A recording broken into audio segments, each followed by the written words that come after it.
नमस्कार, मैं आचार्य सूरज कुमार। संस्कृत सूरज के इस चैनल पर आपका फिर से स्वागत है। आज हम लोग जाने वाले हैं बीपीएससी संस्कृत विषय के लिए।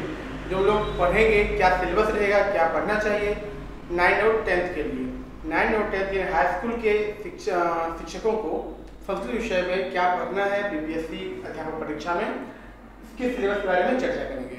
आपको मालूम है जो मुख्य परीक्षा है वो 150 नंबर की होगी और जो आपका क्वालिफाइंग है वो 100 नंबर का होगा।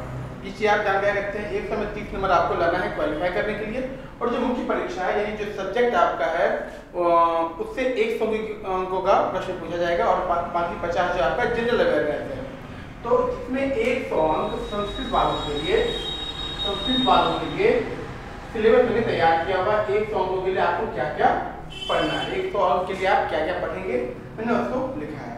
सबसे पहले आप ये जान लें कि 100 अंक के लिए मैंने पढ़ाई अपने YouTube चैनल पर शुरू कर दिया है। और जो छात्र इस पूरे सिलेबस को 100 अंक के सिलेबस को पूरा पढ़ना चाहते हैं मेरे माध्यम से, YouTube के माध्यम से, YouTube चैनल के माध्यम से, उनके लिए मैंने एक पेड ग्रुप बनाया है जिसका फी है आपका 2100 रुपया। ये नंबर है हमारा 823 555 666 और 0। इस पे आप संपर्क कर सकते हैं कैसे आपको पे करना है और कैसे आपको पेड ग्रुप में जुड़ा जाएगा। पेड ग्रुप का विशेषता क्या होगा, ये पूरा सिलेबस तो पढ़ाया ही जाएगा। सिलेबस के साथ साथ आपको पीडीएफ नोट और सहायता के लिए आप मुझे सप्ताह में 1 या 2 दिन कॉल भी कर सकते हैं, पूछ सकते हैं क्या क्या चल रहा है। विशेष हर एक सप्ताह के अंत में जो पाठ पढ़ा देंगे उसकी प्रश्नोत्तरी बहुविकल्पी प्रश्न के साथ आपसे लाइव जुड़ेंगे भी। ठीक है, तो ये आपको अगर पाठ पढ़ना है पेड के माध्यम से आप उनसे संपर्क कर सकते हैं। फिलहाल देखते हैं सिलेबस में क्या क्या पढ़ना है। पहले आप जान ले, हम जो पढ़ाएंगे वो 100 अंक के लिए पढ़ाएंगे। 50 नंबर जो जनरल अवेयरनेस है वो आपको सेल्फ से या फिर किसी अन्य चैनल के माध्यम से पढ़ना है।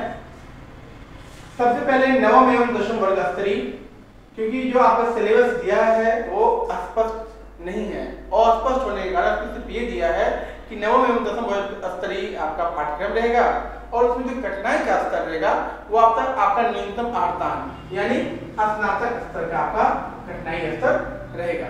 तो पढ़ना क्या है, सबसे पहले ट्यूशन जो वर्ग 9 का है उसको देखेंगे। उसमें कुल 15 पाठ है, उसको देखेंगे। 4 पद्यात्मक पाठ है, 3 कथात्मक पाठ है, 1 संवादात्मक पाठ है और 7 निबंधात्मक पाठ है। मतलब टोटल ट्यूशन वर्ग 9 में आपका जो है 15 पाठ दिया हुआ है। कितना है, वर्ग 9 के ट्यूशन में आपका 15 पाठ है। इस पूरे 15 पाठ को हम लोग पढ़ेंगे, उसको देखेंगे। देखने के साथ साथ उससे जो प्रश्न बनेगा स्नातक स्तर पर हम लोग उसको भी देखने वाले हैं। उसके बाद ट्यूशन वर्ग 10 में कुल 14 पाठ है, इसको भी हम लोग को पढ़ना है। पद्यात्मक पाठ 4 है, कथात्मक पाठ 3 है, संवादात्मक पाठ 2 है और निबंधात्मक पाठ 5 है। यानी आपको वर्ग 9 और वर्ग 10 मिलाकर टोटल 29 पाठ पढ़ना है। तरीके से पूरा अंदर मतलब कि गहराई से पढ़ना, ऊपर ही नहीं कि आपके पास टेक्स्ट बुक है आपने फटाफट पढ़ लिया, इतना आसान नहीं है। पूरे गहराई के साथ, क्योंकि प्रश्न जो है बीपीएससी लेवल में थोड़ा अंदर से पूछा जाएगा, मतलब पाठ को डीपली पढ़ना है आपको। पूरे 29 पाठ को पढ़ेंगे वर्ग और 9 और 10 मिलाकर। उसके साथ वर्ग और 9 और 10 में एक द्रुत वाचन भी चलता है। पीयूषम के अलावा द्रुत वाचन एक पुस्तक और चलती है। ठीक है, उसको भी आप पढ़ लें ताकि अगर कोई कथा कोई कहानी उससे पूछा जाए या उससे कोई प्रश्न पूछा जाए कथा कहानी से तो उसको भी आप बना लें। तो द्रुत वाचन को भी आपको पढ़ना है। इसके बाद हम लोग आते हैं स्नातक स्तर पर क्या पढ़ना है। स्नातक स्तर पर आपको क्या पढ़ना है उसको देखते हैं हम लोग। स्नातक स्तर पर जो है सबसे पहले हम लोग पढ़ेंगे शिशुपाल वर्ग। इसका प्रथम सर्ग पढ़ना है। शिशुपाल वर्ग में प्रथम सर्ग को पढ़ना है। दूसरे में क्रातार्जुनियम, इसका ही प्रथम सर्ग पढ़ना है। तीसरा आपका मेघदूतम में सिर्फ पूर्व मेघ पढ़ना है, उत्तर मेघ को नहीं पढ़ना है, पूर्व मेघ पढ़ना है मेघदूतम में। चौथा है आपका विज्ञान शाकुंतलम का चतुर्थ सर्ग जो है उसको पढ़ाई करना है आपको स्नातक स्तर में। पांचवा है रघुवंशम का द्वितीय सर्ग। रघुवंशम का द्वितीय सर्ग मैंने रघुवंशम का विज्ञान शाकुंतलम पूर्व में ही, मेघदूतम ऐसा का मेरे चैनल पर आपको वीडियो पूर्व वाला मिल जाएगा। और फिलहाल जो नया वीडियो आपका रघुवंशम का और रघुवंशम कुमार संभव का आपको मिल जाएगा। कुमार संभव भी पढ़ना है आपको। ठीक है, मैंने इसमें लिखने में छूट गया है, कुमार संभव भी आपको पढ़ना है। तो रघुवंशम, फिर कादम्बरी पढ़ना है आपको, फिर शिवराज विजयम पढ़ना है, शुकनाथोपदेश पढ़ना है, फिर आप महासाहित्य में आएंगे तो साहित्य में रामायण पढ़ना है आपको, संस्कृत साहित्य के इतिहास में रामायण, महाभारत, महाकाव्य साहित्यम, नाट्य साहित्यम, गद्य साहित्यम, और अंतिम जो छूट गया था आपका कुमार संभवम, कुमार संभवम, उसको भी टोटल इसमें भी आपको लगभग 14 पाठ पढ़ना है। मैंने बता दिया शिशुपाल में आपका द्वितीय सर्ग है, किरातार्जुनीय में प्रथम सर्ग है, मेघदूतम में पूर्वमेघ पढ़ना है, विज्ञान शाकुंतलम में चतुर्थ सर्ग पढ़ना है, और रघुवंश में द्वितीय सर्ग पढ़ना है, कादम्बरी, शिवराज विजयम, शुकनाथोपदेश, रामायण, महाभारत, महाकाव्य साहित्यम, नाट्य साहित्यम, गद्य साहित्यम, कुमार संभवम। ये जो है आप अगर पूछ सकते हैं, अगर आप ये प्रश्न था कि ये तो सिलेबस में है नहीं, कैसे आप कह सकते हैं कि इससे आएगा, तो आप पूर्व की परीक्षा देखेंगे अन्य राज्यों का, अगर हमारे बिहार के आसपास जैसे उत्तर प्रदेश, झारखंड, तो जो टीजीटी की परीक्षा होती है तो स्नातक स्तर का जो पाठ्यक्रम रहता है लगभग यही रहता है, इसलिए हमको स्नातक स्तर पर इस पूरे पाठ को भी पढ़ना है और समझना है, देखना है। अब आइए आप व्याकरण में क्या पढ़ना है। संस्कृत मैंने बता दिया, वर्ग 9, 10 स्नातक। अब कुछ व्याकरण से प्रश्न रहेगा, उसमें क्या पढ़ेंगे वो देखते हैं हम लोग। देखिए व्याकरण में हमको पढ़ना है आपका वर्ण विचार, इसमें आपका वर्ण विचार में स्वरवर्ण, व्यंजन वर्ण, फिर उच्चारण स्थान को भी देखना है। फिर हम लोग संधि पढ़ेंगे, इसमें समास पढ़ेंगे, कारक, शब्द रूप, धातु रूप और प्रत्यय। अब राशि वर्ण विचार, संधि, समास हम देख लेंगे, आपका कारक पढ़ लेंगे, शब्द रूप, धातु रूप बहुत लंबा ये है, तो क्या क्या इसमें मुख्य क्या है। तो इससे पहले जो एसटीटी की परीक्षा हुई थी उसमें से कि आप धातु रूप देखेंगे जो शुरू है, ठीक है, शुरू, पट, पा, दृश्य, अस, ये सब आपको पढ़ना है। मैं कुछ आपको बता देता हूँ कि आपको क्या क्या इसमें पढ़ना है धातु रूप में या शब्द रूप में। पहले हम लोग शब्द रूप के बारे में चर्चा करते हैं, शब्द रूप में आपको क्या पढ़ना है। तो शब्द रूप में आप पढ़ लेंगे बालक का,